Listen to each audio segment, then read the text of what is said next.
Gusto na nila maglakwatsa eh. Iwaliw mo na bago uwi. Ayoko na mama. Ganun din, hindi ka rin nakatipid. Bakit ka mo? I-increase mo yung baon eh. Kinumpute nila 800. Dagdagan mo ng 30 pesos bang ko. Bakit? Di ba nag-school pa ako dati? O, yung pamasahe ko. Pero ang pamasahe ko, kung mamasahe sila sa jeep, ano lang pamasahe nila, 4 pesos. Kasi estudyante eh. Dati na. Ano wala nang gusto. Yan, nagkanan mo yan si Tyrone. Eh, ang ginagawa naman nila, hindi naman sila nag-jeep. Yung bunso ko eh, magulang eh. Hindi yan Kasi pwede talagang lakarin eh. Tatawid lang ng EDSA eh. May footbridge naman, school na niya eh. Lalakarin na lang nila yun, yung baon nila na inaano nila. Isa sumakay ng jeep, tinamad daw sa maglakad. Hindi niya nabasa monumento. Nag-aantay siya umikot na gano'n kasi nag-U-turn yun eh. Mundo. Sabi ko pa tinagpasin yung order mo. Ganito daw. Mga nakarating ko ng monumento. Yung siyo.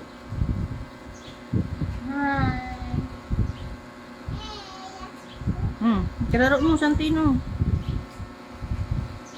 Ang hirap magpaaral. Trabaho ka lang ng trabaho para pangbayad ng tuition. Sabi ko nga eh, ano, parang college mo. Oo. Kasi kung may public dito, mas ano yung public eh. Tapos gastusan mo na lang pag high school na. Iniisip ko na, sa next year kung ano ito pinagpupunta ko. Mas maganda pa nga sa public, magaling. Sa public, paano pa din sa'yo? Magaling pa magturo nga yung mga Oo, Ang magaling. problema lang kasi sa public, yung libro. Matuto talaga sila magsulat ng December yung tama rin magsulat. Muron sulat dun eh. Yung tipo sa sakit Tsaka ng doon kamay mo. sa school yung malapit sa amin, yung San Antonio Elementary School. Mga terror na ng mga teacher pero ano, hindi inaano ng mga magulang ba? Dinisiplinaan nila, hindi nila sinusumpong. Sabi pa nga ng mga magulang, sige, ma'am. Para matuto. Ngayon kasi mga ano din yung mga magulang, masyadong mga masakit. Aante. susumbong pa teacher. Oo, kala mo, tapos susugod pa yung loob. Eh, mga anak nila, mga makukulit. Oo. Kaya lalong nagtitito sa ulo. Pero kung makikita mo naman pasa na, medyo Oo. aksyon ka na. Pero yung gano'n lang, Mahal dinidisiplina lang naman anak niya. ako nga, tinatamaan ako ng eraser dito sa mata. Pati yan. Hindi ko sinusumpong. Oo, dati, may ganun talaga eh. Pero ngayon May parang- teacher na bigla ka na lang batuin ng eraser eh. Oo, ngayon wala na. Tatakot ka rin mga teacher. Dahil pa- sa mga... Paano? Nirereklamo sila. Oo. Ay, oo.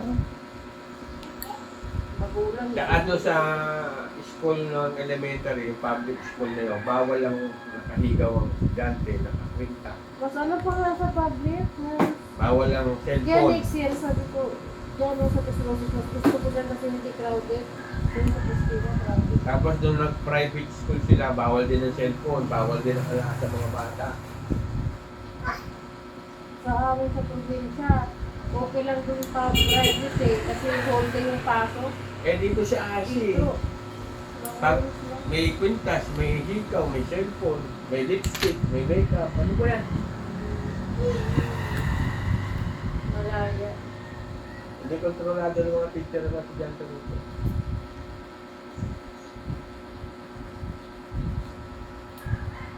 Magkano na kaya ngayon yung tuition dun sa ano pa no? Every year nagtataas eh. Pag first year, mas mura-mura hanggang tapos pataas ng pataas yung tuition.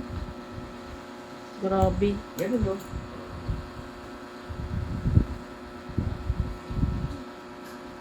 Pero maganda naman. Kasi hindi ko alam, yung mga anak ko pala magaling mag-English. Eh, naging trabaho nila. Hindi naman namin tinuruan mag-ano, magsulat sa bata. Dito, Ron. Kanya-kanya lang sila na ano. Ay, tinuturuan ko magsulat. Wala, hindi ako nagturo.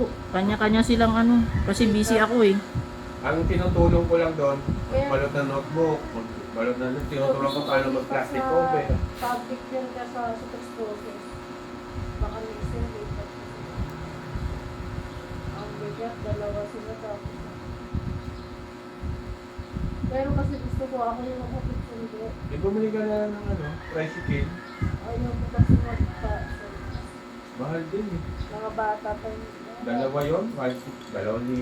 Hindi pa sila mahirap iasa sa iba. Tsaka hindi nila naman nihatid sa room yun, hanggang gate lang. Pag umuulan, takbo, kanya-kanyang takbo ng mga.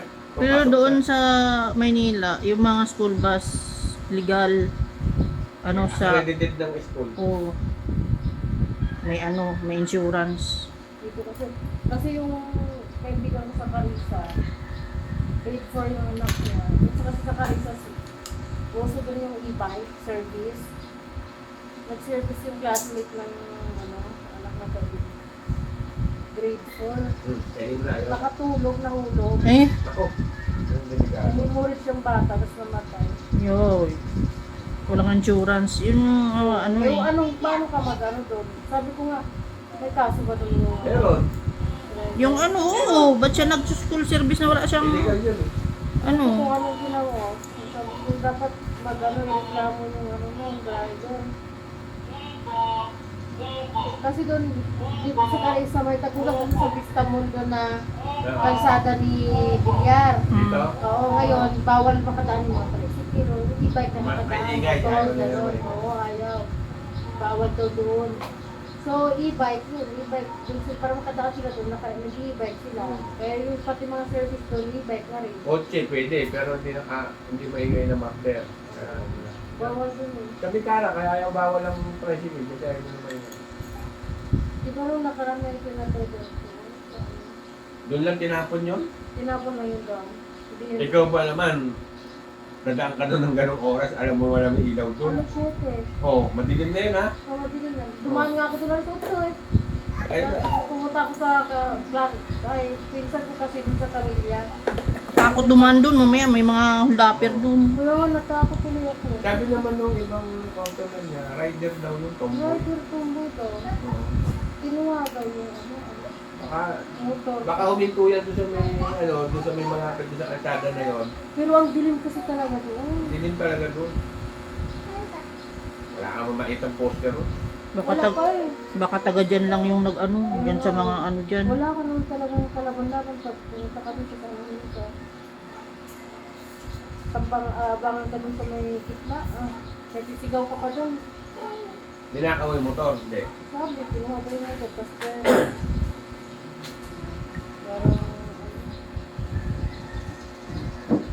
Nabasa lang niya sa post. ang sarap na pati.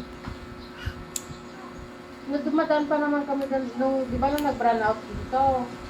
Mga alas 11 na tayo, alas 10 ba yun? Nagmotor kami ng dalawang anak, at tatlo kami ng anak ko, pumunta kami ng, pero sa pardahan kami dumaan. Pero yung doon yung papuntang paradahan, madilim din sa may yung bago. Pero may mga bahay naman. Oo. Eh, dyan talaga wala. Ito ang wala, yung dito lang talaga ang, dyan ako natakot, tapos yung pababa ng papuntang, yung pinakalas na pinakalas na bagong kalsada, madilim din eh. Gabi.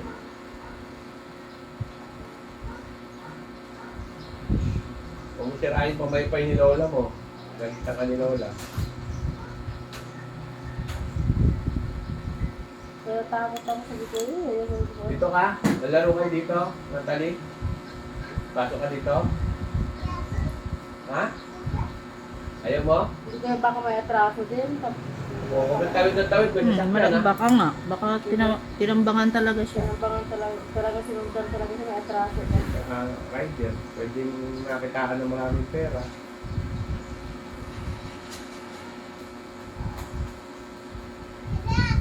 Or dyan lang na tinambangan ng mga may atras sa kanya.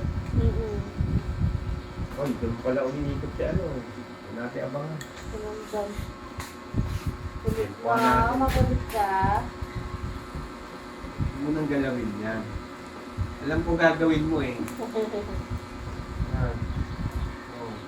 Kailan mo naman ni Lola mo kung ano nang susulat mo.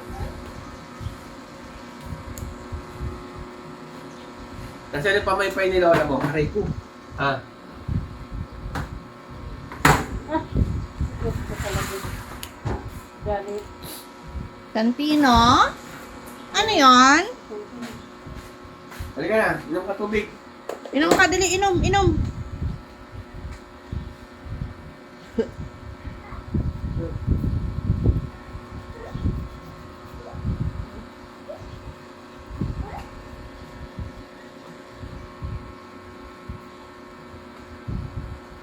Mga 3 years old pa lang ng mga anak ko, binigyan ko na ng lapis ball.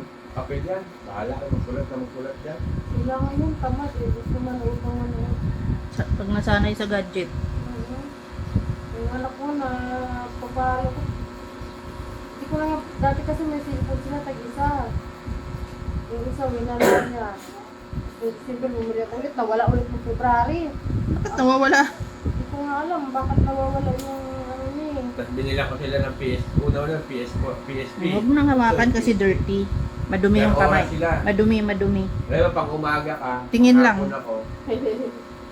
Pagkatapos ko mag-assignment sa sila mag-PSP. Bili na ng papa niya ng brick game. Ayan na nga.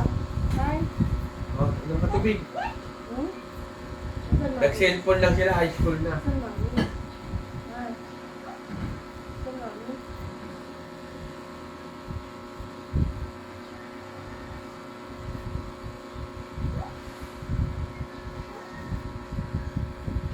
Pero ano, wala silang cellphone ng elementary, pero nung high school, binigyan ko ng desktop.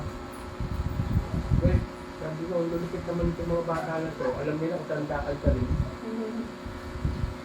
Kala mo lang wala silang cellphone, pero kung pag nasa labas sila, baka nagko-computer sila.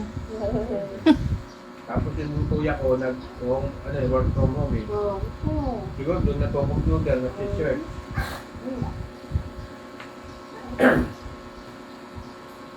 Pag may search sila doon sa computer na turing nila sila magamit.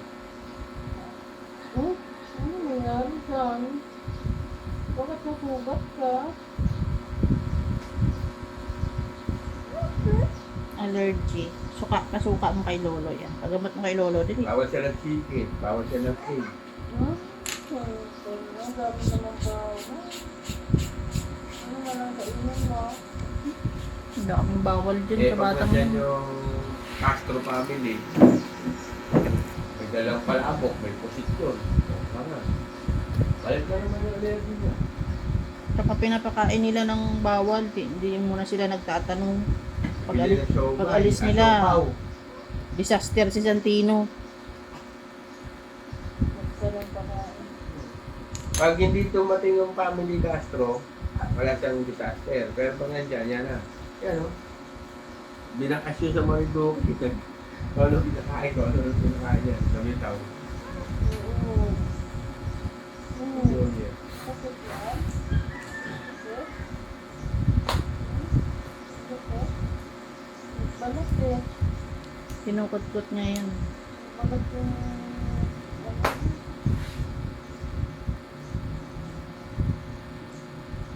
Sabi ko, ang dami-dami tutubuan ng allergy mo. Diyan pa sa pisngi. Hindi na doon sa pisngi ng puwit mo. Oo, ano naman ah. Ano mami? Ano mami ma? Salita ka na, Santino. Bawal din siya ng hipon. Panganay ko na 3 years old dati. Wala nga alam salita eh. Nakabahan ako eh. Puro, mami, dar, daddy, ganun lang, baby, isa-isa.